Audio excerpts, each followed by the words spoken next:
准备起手！且慢，且慢，干什么的？啊！找你们主事的。住手！诸位，切勿动手。诸位不必在意，商队之前被马匪劫掠，所以最近商队才警惕了些。这位想必就是少东家吧？正是。请问在上邑低价处理药材的可是少东家所为？前几天我们被马匪劫掠，这批药材也被全数抢走，处理药材的应该是他们。少东家的商队后卫看着人也不少，为何会如此轻易的就被劫走呢？唉，诸位有所不知，那帮马匪武功极高，且训练有素，将药材劫走后便呼啸而去，把头他们也救赎不及。看来还是个高手。不过在打斗过程中，我看到匪首身上刺穿着重甲，不像是普通马匪。此事依我看来也简单呀。如今这上邑城中，只有四害之一的赵四活有一队马队，我想只要找到此人，当面询问即可。唉，这马匪怎么还不来啊？你不会是记错了吧？不应该呀。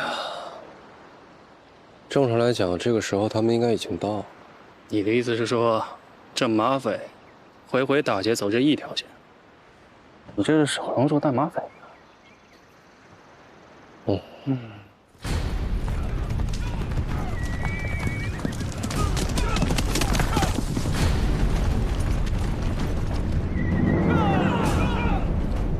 来了吗？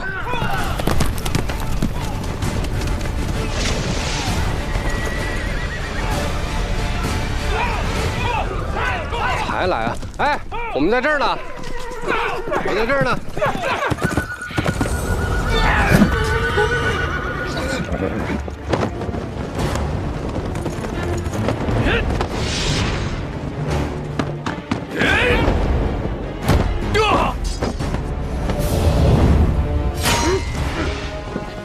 自己人啊！我还以为他有什么手段，根本就是个傻子嘛。什么意思？哎，不是！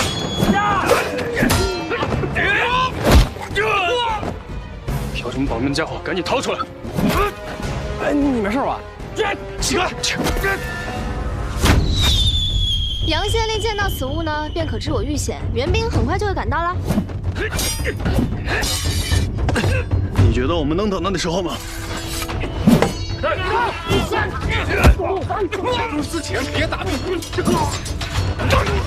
东西！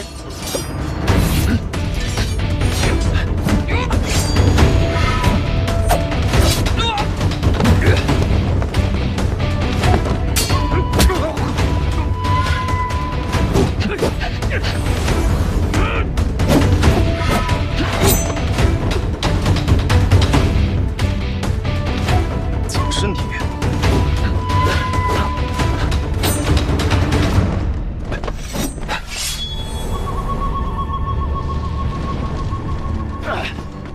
军制重甲，你就是抢药材的假马贼。都是一死，死在谁手里有区别吗？上！走，快撤！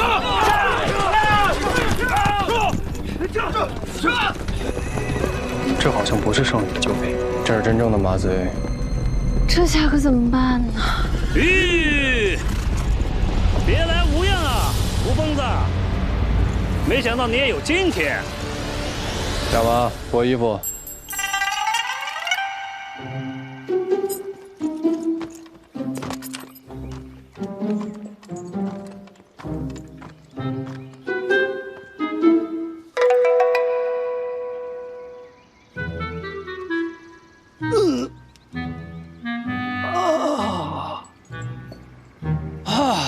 舒服啊！本来昨天就应该帮你复诊了，但没成想有那么多事儿。你这几天感觉怎么样啊？嗨，老样子，做什么事情都提不起精神。妈的，连抢人都没有兴趣了。要不是听小的说你遇上这档子事儿，老子这会正在寨子里喝酒呢。你最近又喝酒了？不喝了，不喝了。之前呀，我也就喝了一点儿，漱漱口。不信你问他们。哎，他喝多少啊？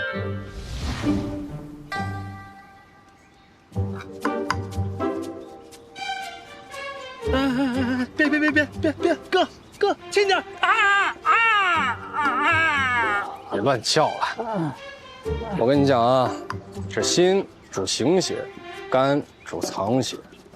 这肝脏与酒相冲，你五脏已是强弩之末，若是再不听医嘱，恐怕活不过月末。这命是你自己的，只不过你以后出去可别跟别人说是我救治的你，我丢不起这人啊。我说我是心悸喘不上气，你这扎的是我的肝儿啊！肝受损，心气也会受影响，所以才不让你喝酒，知道了吗？哦，知道了。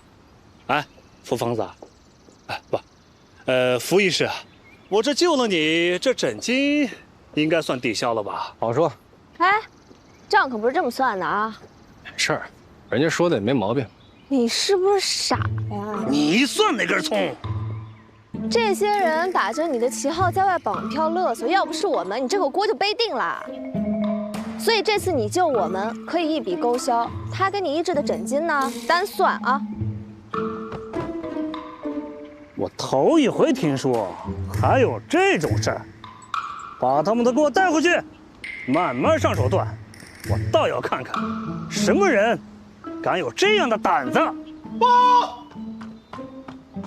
老大，上衣的兵马快要到了。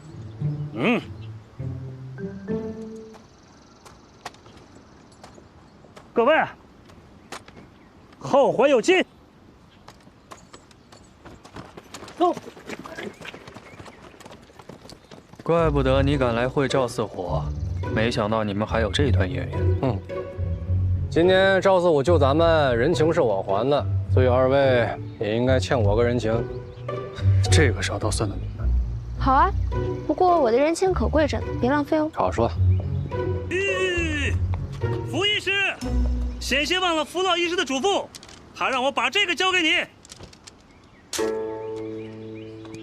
告辞。驾。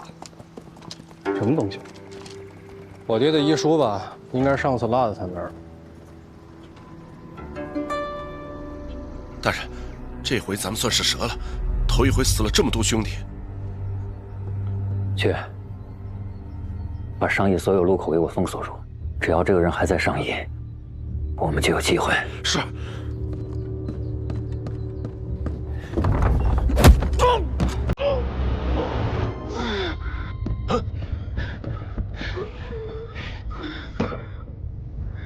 你什么意思啊？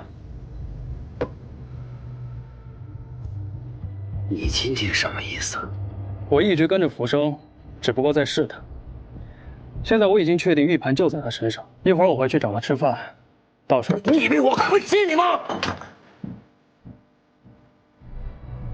你可以不信，但你只有这个机会。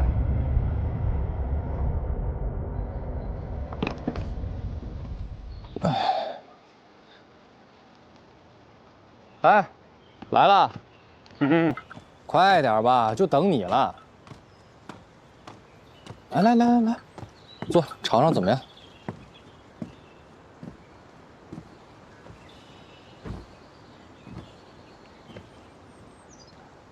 你吃啊。不成，我想求你个事儿。哎呀，都是自家兄弟，别说什么求不求的，有事直说。你那文雀玉盘，可否借兄弟一用？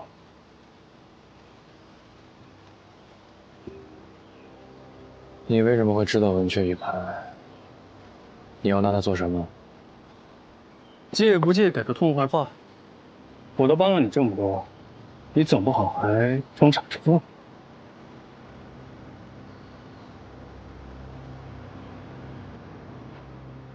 他们都说我是疯子，我看你也没比我强到哪儿去，跑到我家抢东西，态度还这么强硬。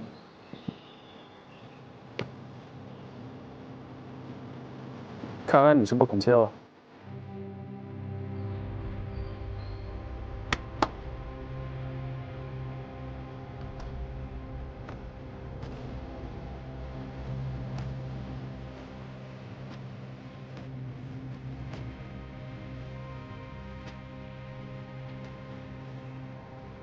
你们是一伙的。福生，我最后劝你一句，交出文雀玉盘，我可以放你。真是知人知面不知心啊！我把你当朋友，你也是为了文雀玉盘来。匹夫无罪，怀璧其罪。把东西交出来，不要再伤及无辜了。我爹是你杀的？算是吧。那些医师和他们的家眷，也都是你杀的？现在你知道这些东西的分量了吗？知道了。知道又怎么样？知道也不给你。那就别怪我不客气了。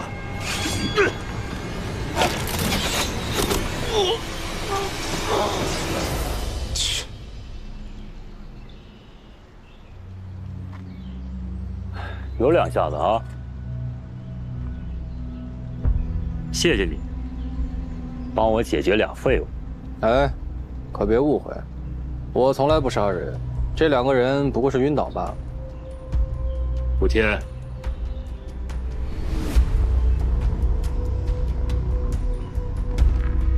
哎，古天，咱们2个相识一场，别怪我没提醒你，我这鬼门针可厉害得很。鬼门针？那不是传说中才有的东西。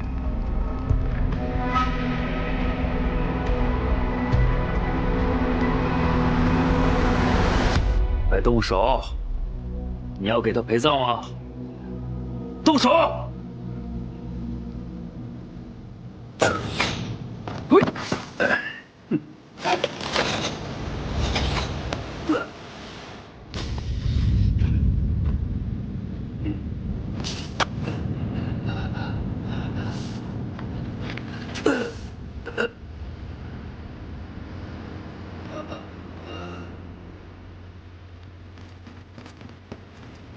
给我拿下！玩砸了吧？想想，跟我们斗。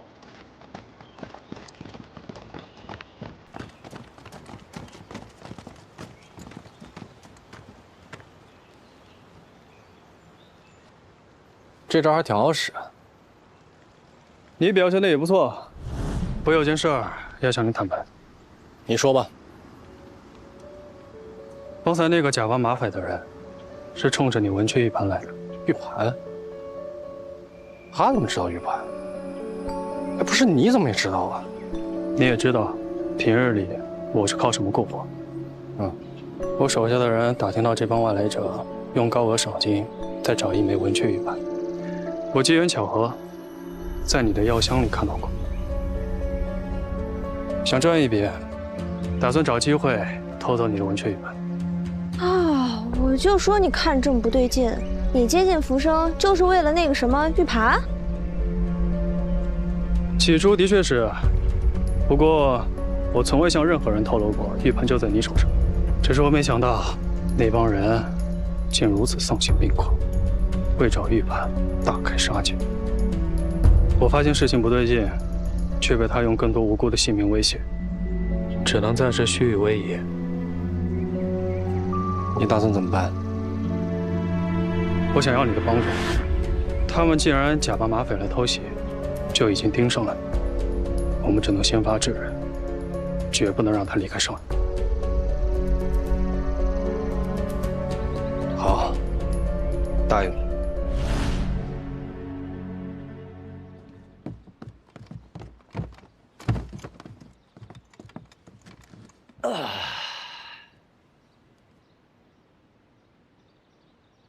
看来你选了一条错路啊！是你选择了条错误的路。3日期限内，浮生幸不辱命，找到了百依惨死的真凶，同时也是假装马贼绑架商队，在半路袭击我的贼子。不错，此人刚刚在口供中已然认法。那些药材正是被下了毒之后，才导致味道有所变化，而那些给百医们用来做药茶的药材，也正是杀死他们的毒药。堂下疑犯，你可认罪？他说的属实。好，既然你承认了，来人呐，给他签字画押。且慢，大人，我这怀中有一物证，您要不要看看？别跟我耍花样。为了大人的前途，我劝您还是亲自拿去看看。大人是不敢。本官有何不敢？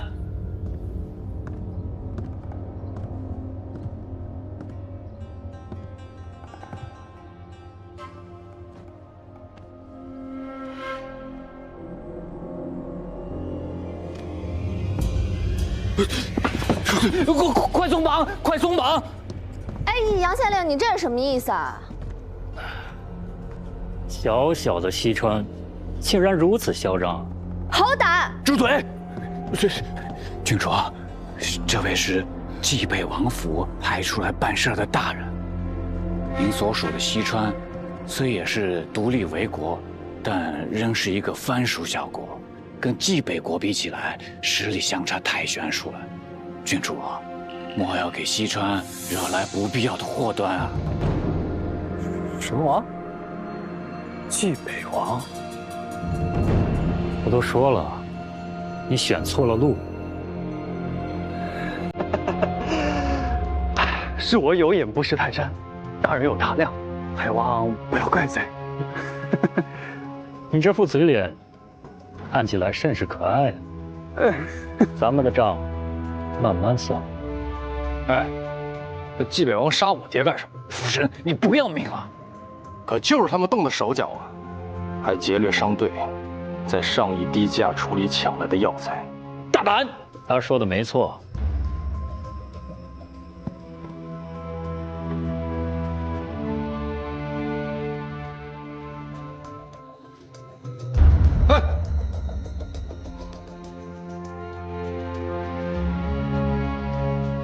尝尝。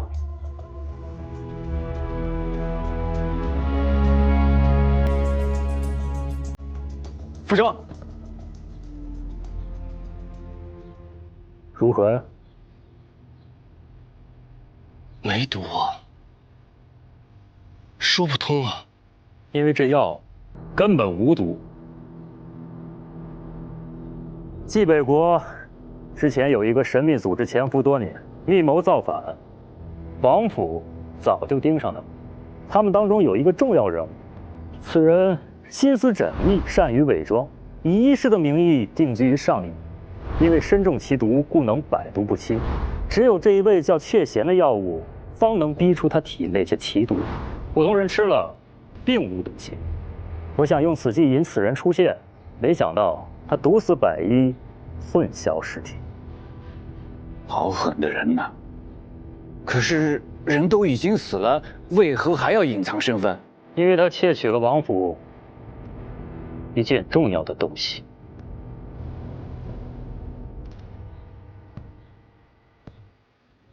你可知是何物？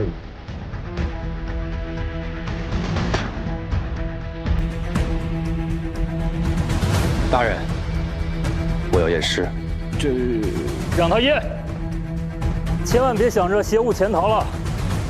派2个人盯着呢。哎，这下官这就去办啊。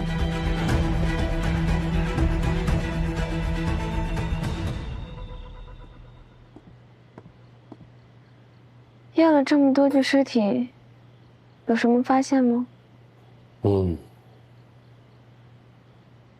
是什么意思啊？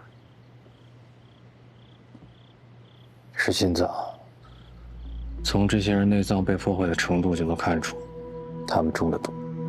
这些毒全部都是由胃入血，随后攻入心脏。而我爹的血中含蕴奇毒，一旦跟雀涎接触，就会激发毒素，变成见血封喉的毒药。所以我爹的内脏受到的影响最小。这就说明了为什么他的表情跟这些人不一样。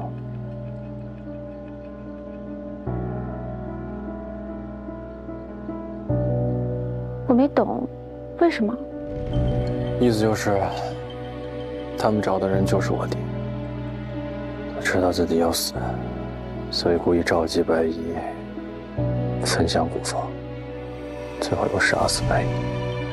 但我真的不懂，既然知道自己要死，为何不逼呢？这么多条人命，说没就没。因为你手中的文雀玉盘。文雀玉盘。冉大人，今日是下官有眼无珠，下官向您赔罪。等福生验完尸，我就要带他走。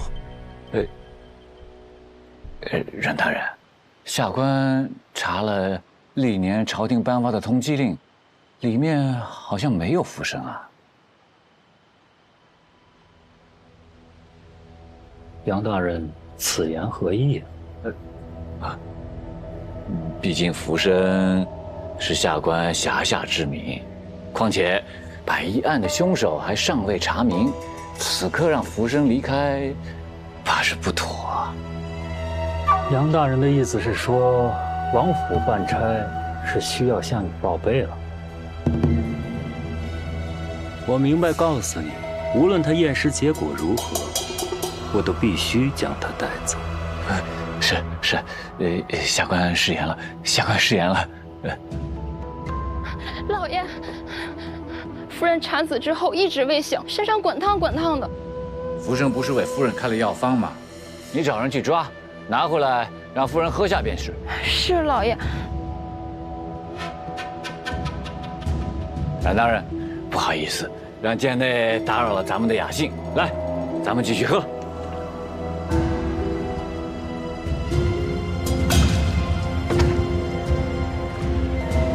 听说你挺会当官，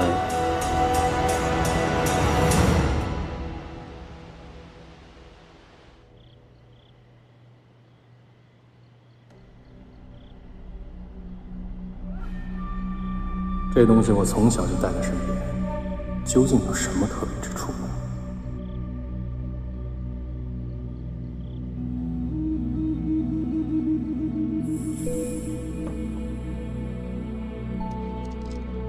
爹此前此书卷不离手，这次却莫名到了赵四虎手里，难道秘密就在这书里？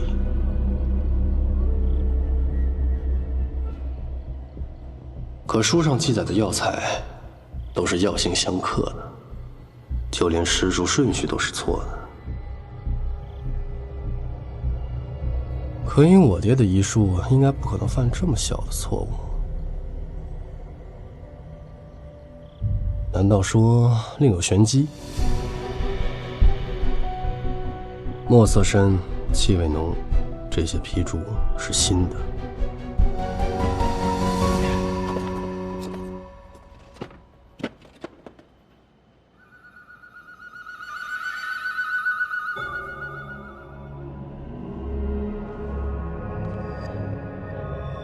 哎呀呀，想不到啊，这小小的上亿，杨大人能敛出如此多的财富。当然，下官知错了，下官知错了。杨大人何错之有啊？你有如此敛财之能，阮某钦佩不已。不知道杨大人可否愿意跟阮某交个朋友？下官求之不得，求之不得，大人。大人上座，上座，上座。我就说你会当官，大人。大人请喝茶。喝了这杯茶，那这礼我就……大人全都收下，大人全都收下。爽快。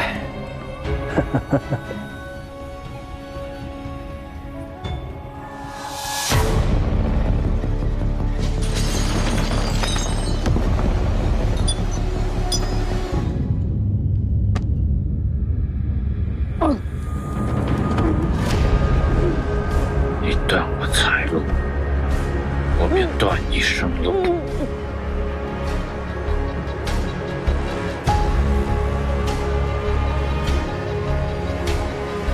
在这里，我就是王。敢威胁我，找死！老爷，老爷，老爷，什么事情慌慌张张的？老爷，夫人她不行了，已经没气了。啊，走！夫人，夫人，夫人，夫人，夫人！服侍留下的药方难道不管用吗？婢子一开始只以为是赶上了风寒，可是夫人一直高热不退。婢子给夫人擦拭身子时，发现扶风子给夫人开刀的地方一直流着脓血。婢子在想，会不会跟扶风子有关？好啊，扶风子，老子对你不薄，你却要害我夫人。既然如此，那就别怪我无念旧情。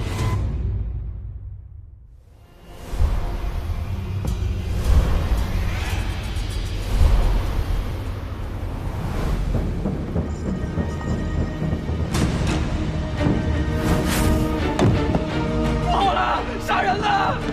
救人！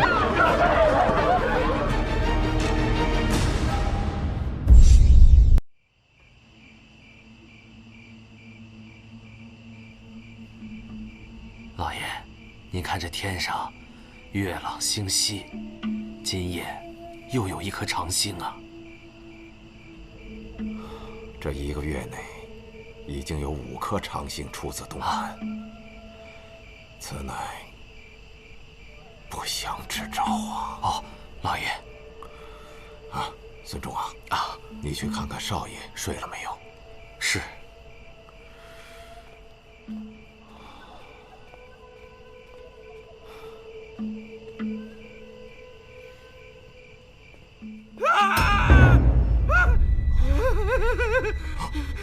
老爷，公子呢？公子，公子，公子，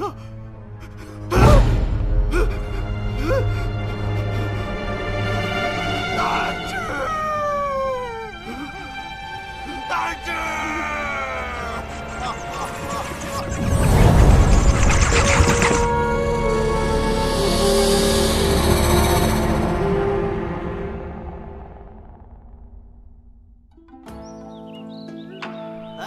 你知道吗？昨天晚上，陈家公子死了。哪个陈家？药商陈佑昌家。你说，会不会是他家卖了假药，引得仇家上门？哎，我还得告诉你啊，陈家公子那死法，可真了不得。那你可得快说，快说，怎么个了不得法啊？听人说呀，是他自己剖开肚子，死在房间里。哎，你等会儿，剖开肚子啊！哎，我看过一本书啊，是蓝宇笑笑生写的《凶怪录》啊，他那个第1篇写的跟你说的一模一样啊，太神乎了那个。哎呀，吃饱喝足了吧？萨摩呢？慢走。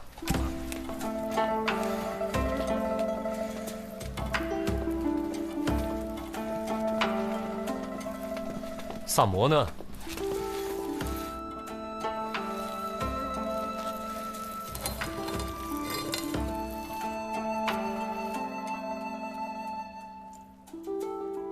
三炮。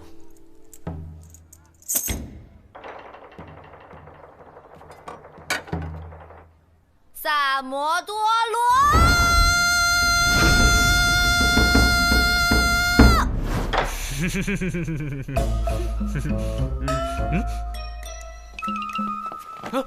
走吧。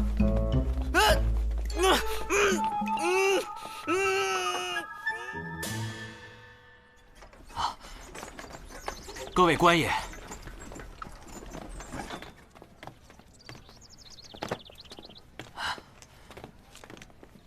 官爷请，请。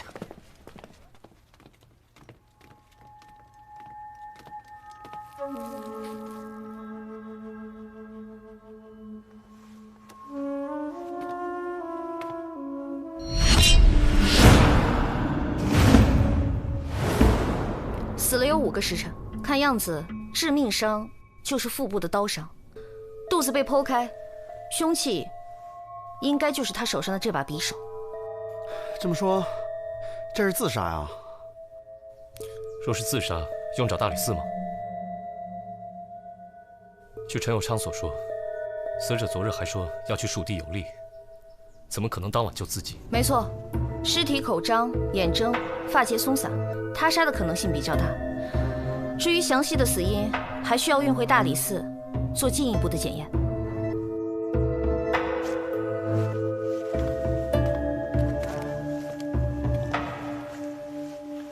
写的什么啊？长星横天，必有灾也。次日，书生手持利刃，剖腹死，盖灾星或人也。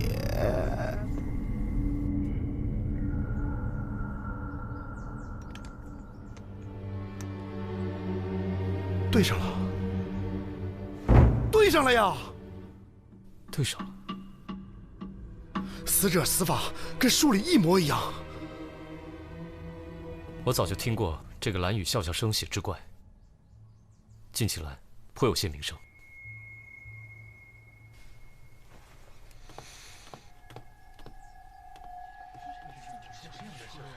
第一个发现尸体的人是谁啊？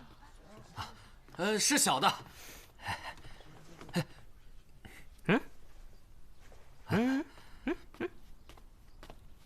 回官爷，正是小的。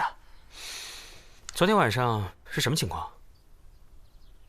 昨夜，我家主人从外面赴宴回来，小的与主人回房歇息，只见一颗斗大的长星从东南划过。挑重点的说。啊，回官爷，我家主人好像知道有什么事情要发生一样，叫小的去少爷房间看看少爷睡下没有。小人看见少爷的房门虚掩着，推开房门，只见少爷伏在岸上，满地都是血啊！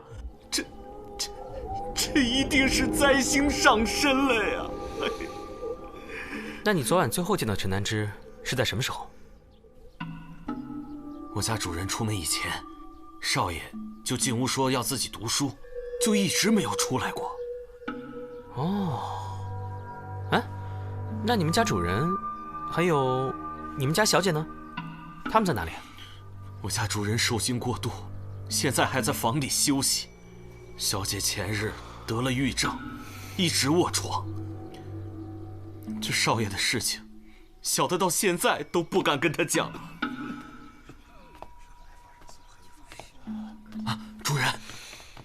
主人，官爷，千万要给小民做主啊！你们家公子平日有什么仇人没有？南之平日就不爱打理生意，交往的也都是些书生。要说仇人，最多也就是诗文上纷争罢了。我看陈南之桌上放了一册《凶怪录》，你之前可曾见他读过此书？小民以为，志怪传奇都是些不入流的东西。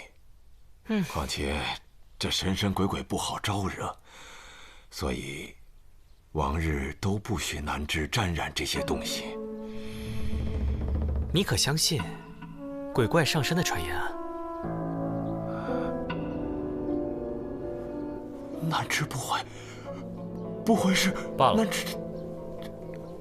你先回房休息，我们再四处看看。是。孙忠，留下来好好招呼几位官爷。是，主人。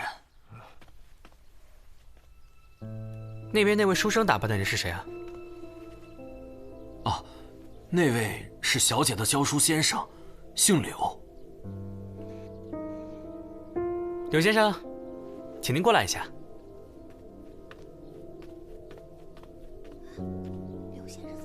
柳延怀见过官爷。这位先生年纪轻轻就做了教书先生，想必一定文采过人吧？官爷高抬，小人在家中种过秀才，只因家贫无缘在世，便留在长安做了教书先生。柳先生与少爷有过交情，是少爷力荐柳先生留在陈家的。哦。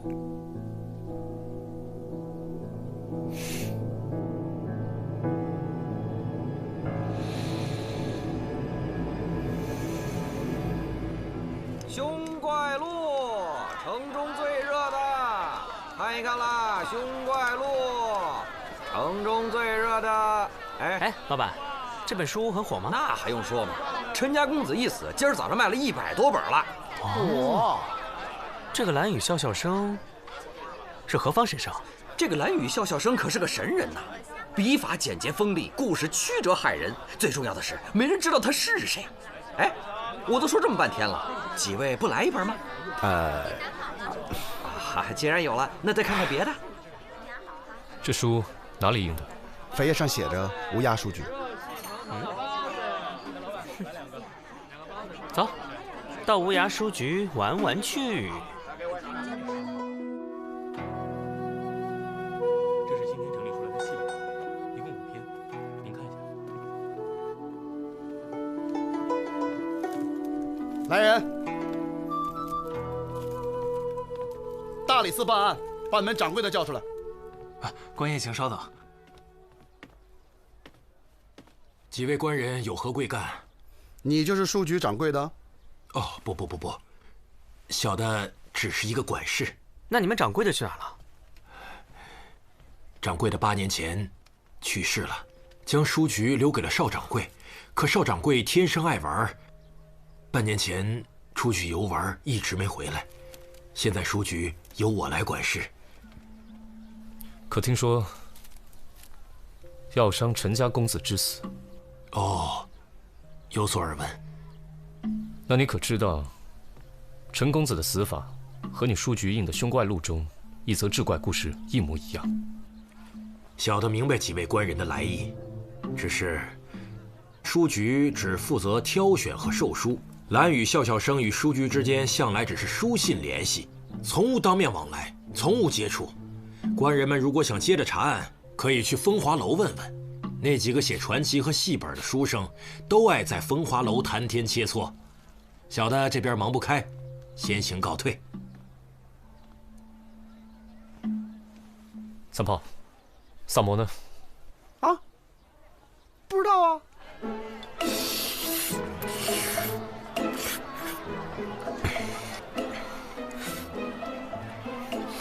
他在那儿。萨摩，你是过来办案，还是过来开小灶的？就是啊，好歹分我2口啊！哎，自己买去。找才子切磋这种事情，你们俩去干不就行了？等我吃完这碗面呢，我就看看双叶验尸验的怎么样，然后就叫他上店里吃饭。吃饭？你这不是吃饭的吗？吃2顿不行？撑死你啊！老板，再来碗牛杂。就你这饭量，皇上都养不起啊！哎，谢谢啊。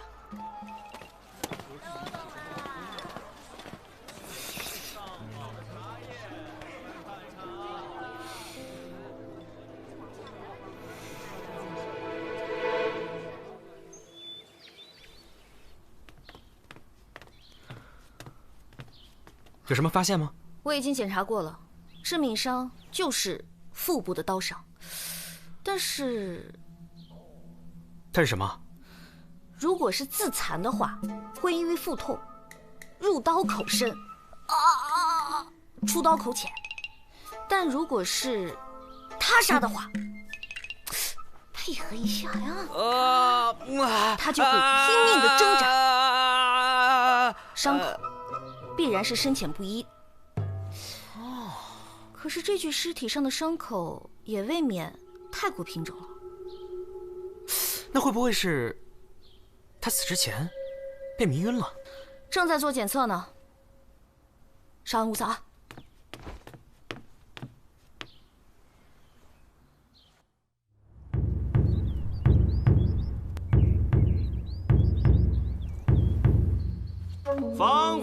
将到，小心火烛。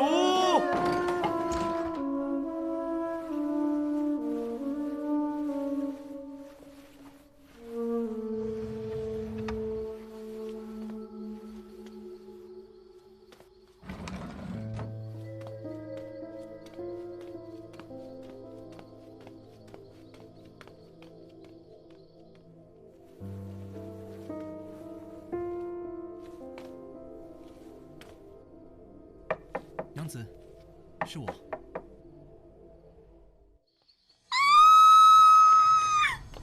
来人呐！出事了！快来人呐！出事了！闪开！闪开！闪开！哎呀，李少卿啊，您总算是来了，您快看看吧，来看看。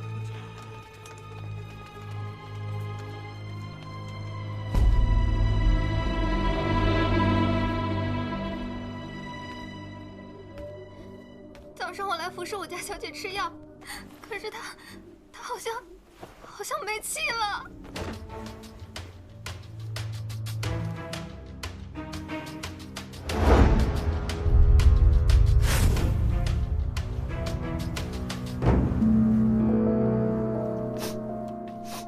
怎么这么香？你们小姐平时都点这样重的熏香吗？我们家小姐身体不好，从来都不爱点香。尸体没有一点伤口，难道是中毒？哎呀，到底是谁对小姐下如此狠手啊？哎呀！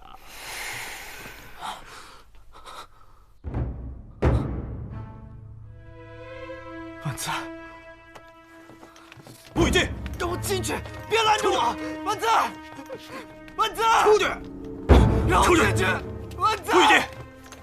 再敢胡闹，我就把你带回大理寺。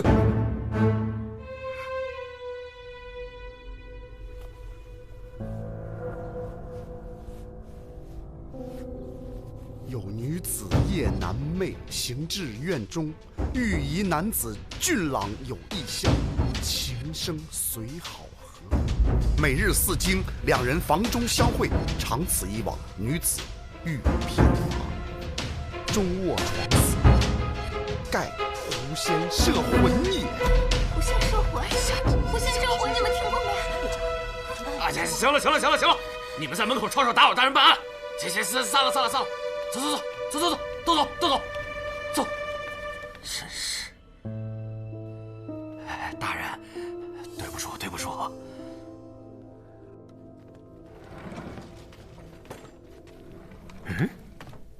大人，这间就是柳先生的房间。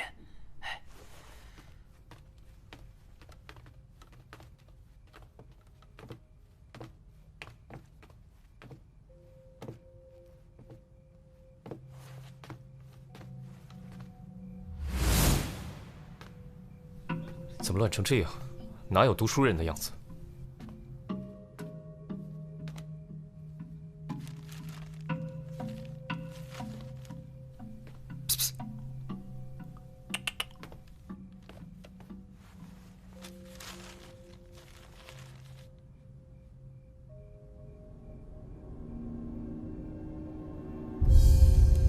那小子果然有问题。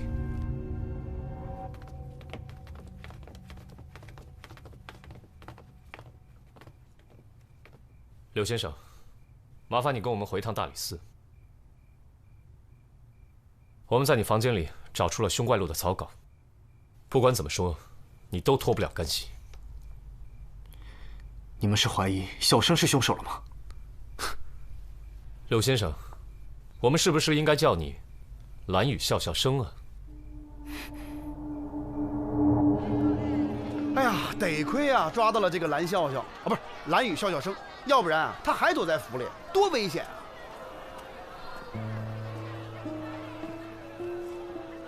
啊！啊，这不愧是药商啊，这身上苦不拉几的。这凶怪录有好几10章，要是每章都这么死一个人，那长安城还不得血雨腥风啊？那个柳连怀带回大理寺，还再审一审。还审啥呀？就是他。哎，怎么呢？走吧。哦。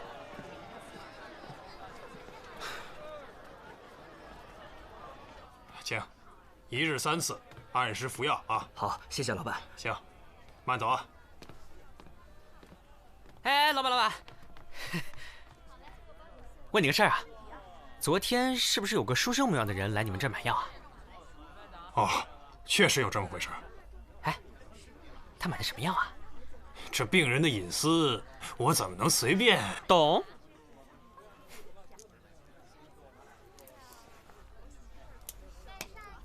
可以讲了吗？哎，不瞒你说呀，那个书生买的是……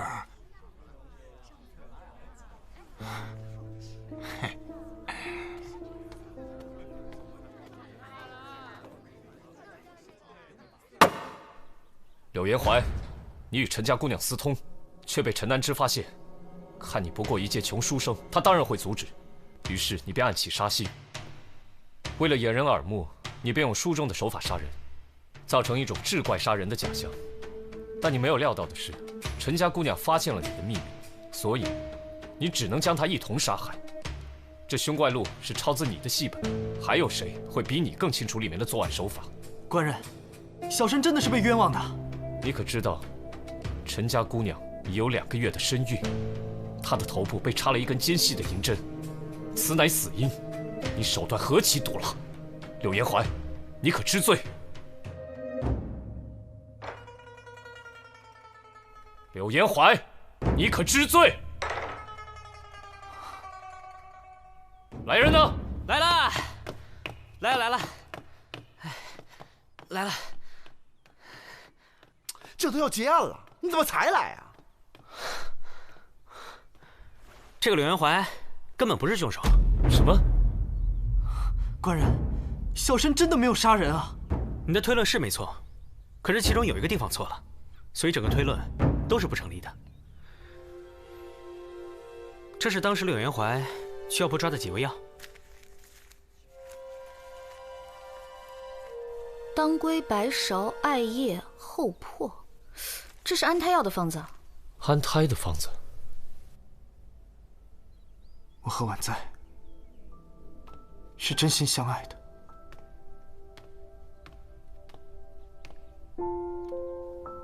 昨日我见你从张家药堂出来，就觉得好生奇怪。明明陈家就是最大的药商，何必要跑大老远到张家药堂去买药？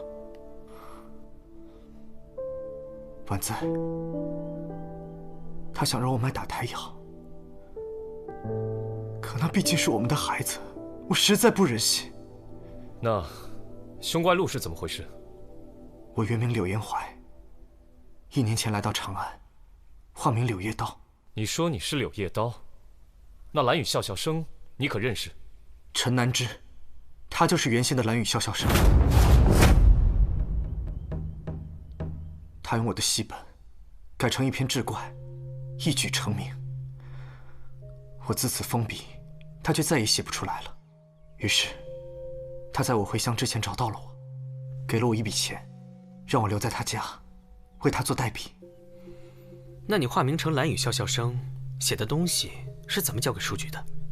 写完了，先给陈公子看一眼，没什么问题，就让孙管家送到书局去。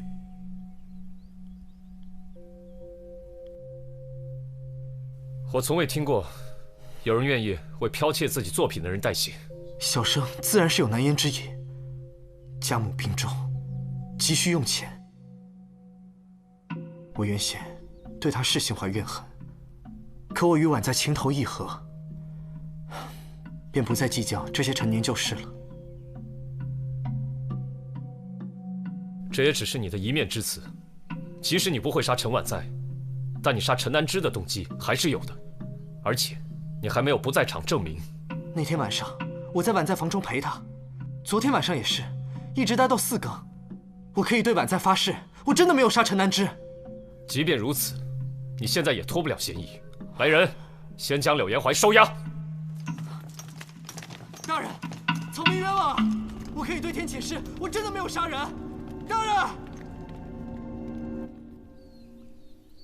我总觉得这柳延怀不像是凶手。你是在质疑老大的办案水平喽？如果这柳延怀与陈家小姐是真心相爱的，按照他的说法也能说得通。而且柳先生面相和善，并不像是面相。死人玩多了，该相面了是吧？哼，切，你也不用白我啊。这样，那你说说，除了这柳元怀，谁最像凶手？这。好了好了，看你们愁成这个样子，把那个柳元怀交上去，不就什么都完了吗？第一桩是仇杀，第二桩是情杀，没有人会在意什么打他药、保他药这种东西，谁会细细追究啊？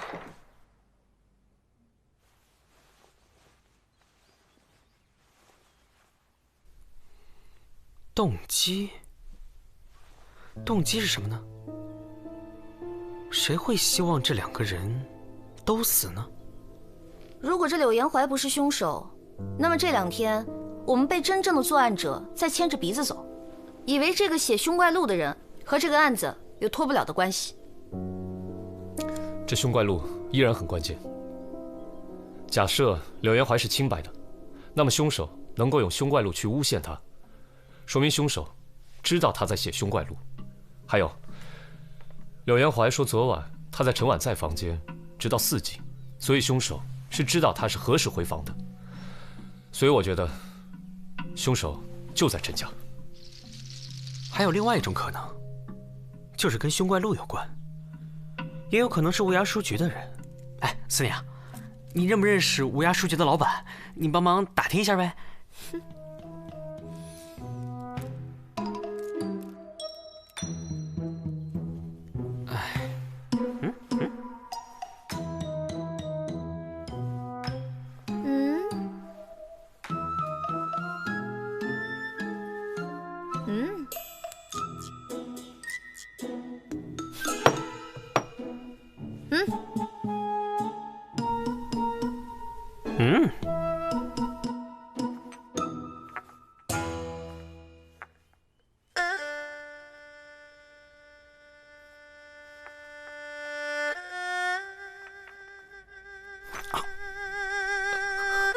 包在我身上。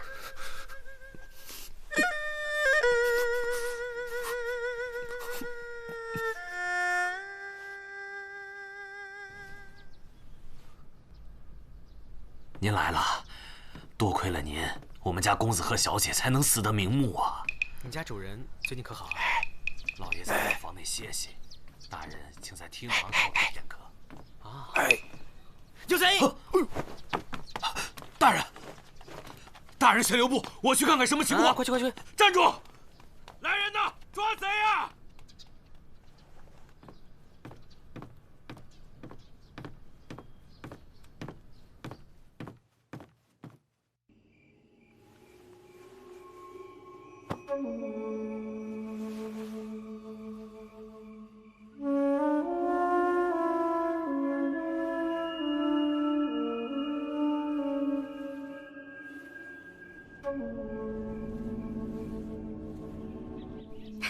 还是长安好啊，茶闻着都比别处的香。子苏来了。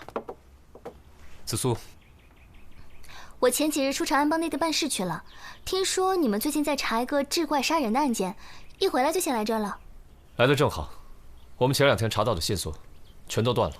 我今天呢看到陈佑昌，他家里有一个那么大的灵芝，然后呢他还跪在蒲团上，对着大灵芝，嘴里面念念有词的，好像在祭奠什么似的。哎呀，那个陈佑昌一连死了1双儿女，那人家在家里祭奠也很正常吗？他多可怜呐！他家里没有厅堂，他干嘛不去那里伤心呢？再说了，哪有父亲跪拜自己儿女的？还偷偷摸摸的在祭拜，一定是另有其人。哎，不过你刚才比划那个灵芝也忒大了点吧？是吧？我就跟萨摩说嘛，要真有那么大灵芝，早就成精了。你肯定看走眼了。真的有这么大灵芝啊？子苏，你说说看，你有没有见过这么大灵芝啊？我倒还真听我爹说过，京城有这么大的灵芝。真的？但是好像早掉江里，无处可寻了。到底是怎么回事啊？大概20年前，鲁郡有2个采药人，一个姓周，一个姓陈。2人一起在深山采到一颗大如铜盆的灵芝，就立马通知知县上报朝廷。朝廷就让他俩把灵芝送到长安城。谁料途中遇到水匪，周家人全家都死了，陈家人倒是侥幸逃脱了。又是姓陈。那寨子后来破了吗？没有记录。那陈家后来怎么样了？不知道，大概继续回去采药了吧。那你说这灵芝怎么会到了陈佑昌的手里呢？说什么呢？这么大个长安城，有几颗大灵芝很正常。大灵芝虽然是稀有药材，但陈佑昌人家是大药商啊，大药商有大灵芝，很奇怪吗？大药商有大灵芝不奇怪，可是没事拿个大灵芝出来拜，这肯定有问题。这个陈药商确实有问题。你们聊什么呢？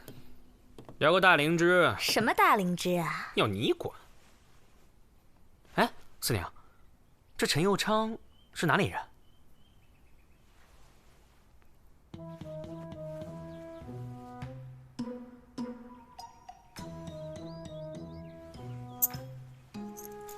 鲁郡的。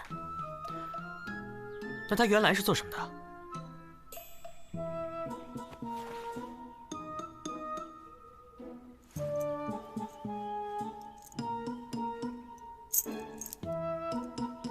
不知道啊。朝廷命官也是人呐，不带这么欺负的啊！哎，这么看，当年的水难另有隐情。我看这个陈药商确实有问题。快！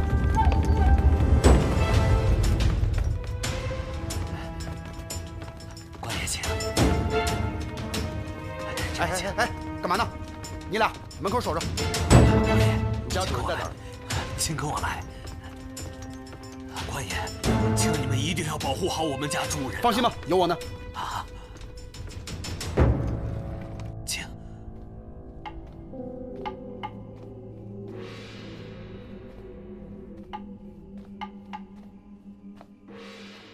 关门关窗，防偷防盗。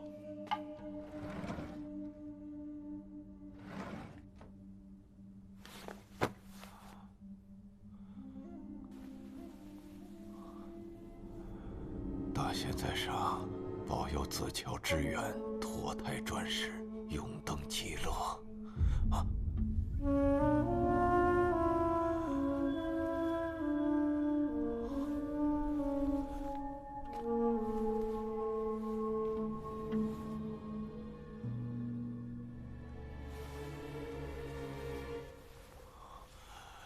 大仙在上，保佑子乔之源脱胎转世，永登极乐。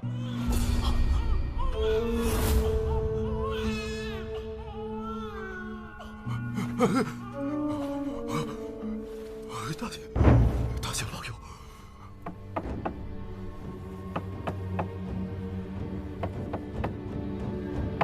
老爷，您没事吧？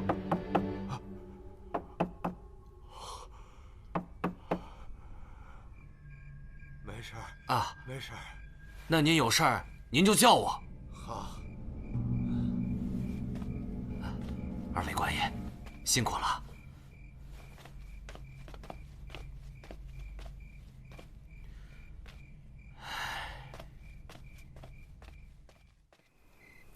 我查到一件事，这无涯书局的老掌柜曾经收养过一个姓周的男孩。周家？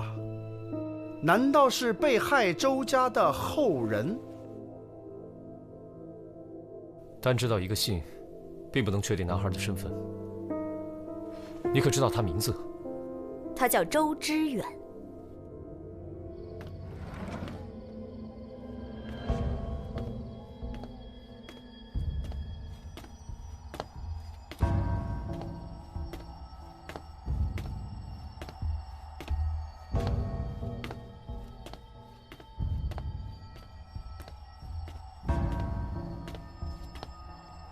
谁？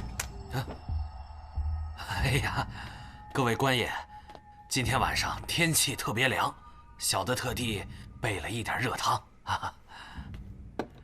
这喝了热汤啊，身子就不凉了。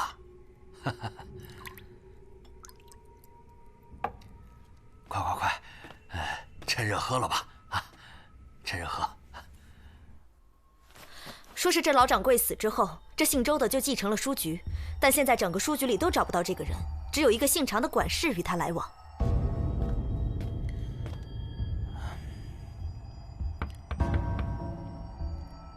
主人，是我来给您送鸡汤来了。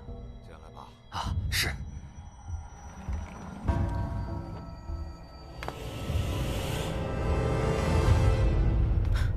等一下，孙仲进府有多久了？半年前。不好！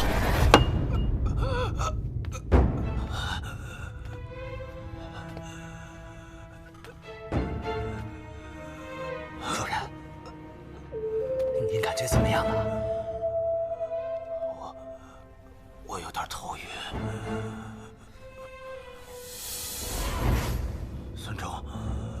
孙仲，你要干嘛？救命！救命！不要再枉费口舌了，外面的人都已经被我解决掉了。孙仲，我扪心自问，我在府上对你不薄，你为什么要这样对我？陈有昌，我今天非得挖出你这颗黑心不可。原来是你！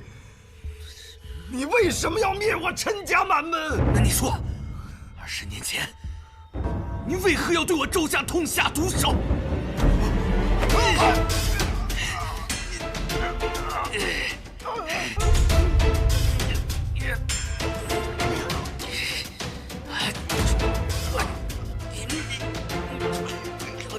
你死！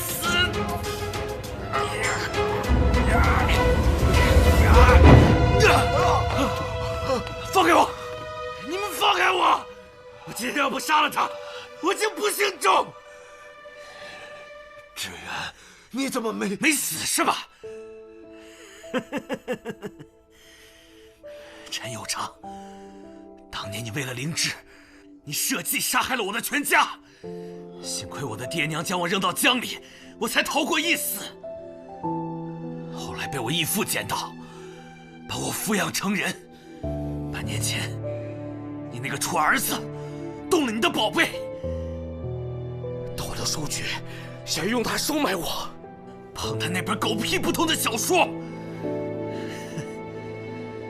常管事把灵芝拿出来，我就认出来了，他就是导致我家破人亡的东西。那时候我就在想，我报仇的机会来了，我也要让你尝一尝家破人亡的滋味，然后我再亲手把你杀了。这么说，你认罪了？这个姓陈的东西，他才是最大的罪人。够了！如今你们都命案在身，来人，把陈有昌抓起来。是。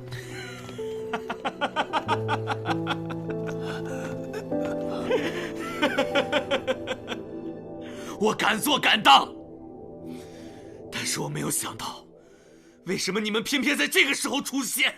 你们为什么偏偏在这个时候出现？你一定很奇怪，自己究竟在哪里出了错误？其实，你每一步都是错的。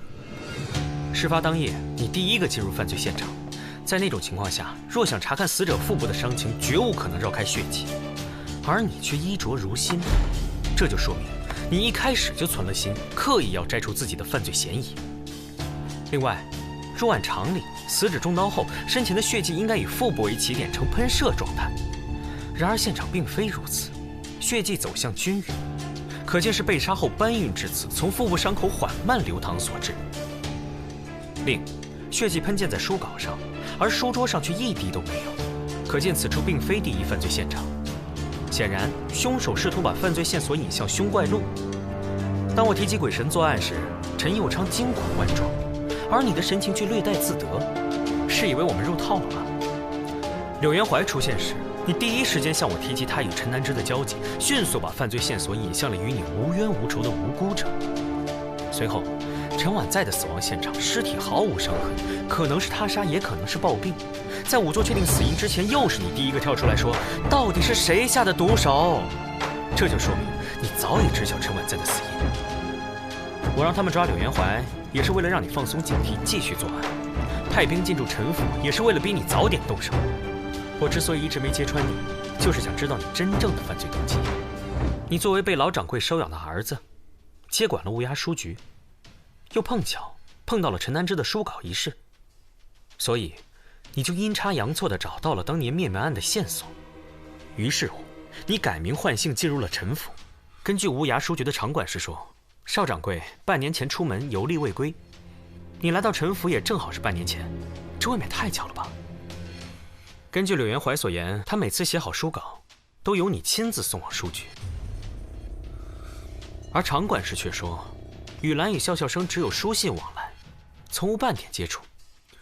命案当前，一个书局的管事冒险包庇一个药店的下人，这也未免太诡异了吧？你为了复仇，竟然把无辜的柳延怀也卷进来，其心何毒，其罪当诛。带走。是。走。没想到被一个客栈的杂役给看破了，老天爷不开眼呐！哎，你知道吗？乌鸦书局出事了。我听说了，乌鸦书局的邵掌柜和药商陈佑昌被当街斩首，也真是天道循环，报应不爽啊！为了一颗灵芝，死了那么多人，这哪里是仙草啊？明明就是妖草。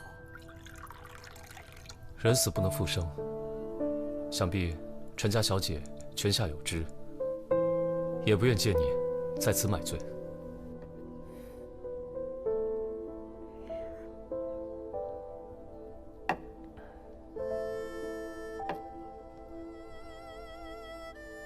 这些天陡生变故，我一时还没有回过神来。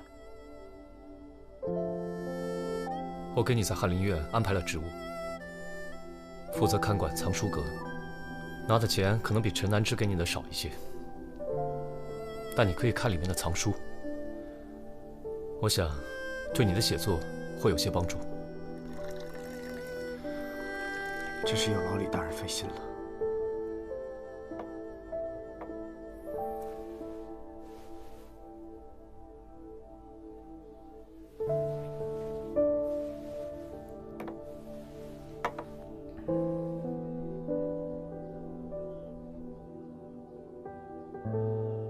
有点意思，想不到这小子是菩萨心肠啊！哟，看上了。有些人呢，只能远观，离得太近，小心把自个儿给烫了。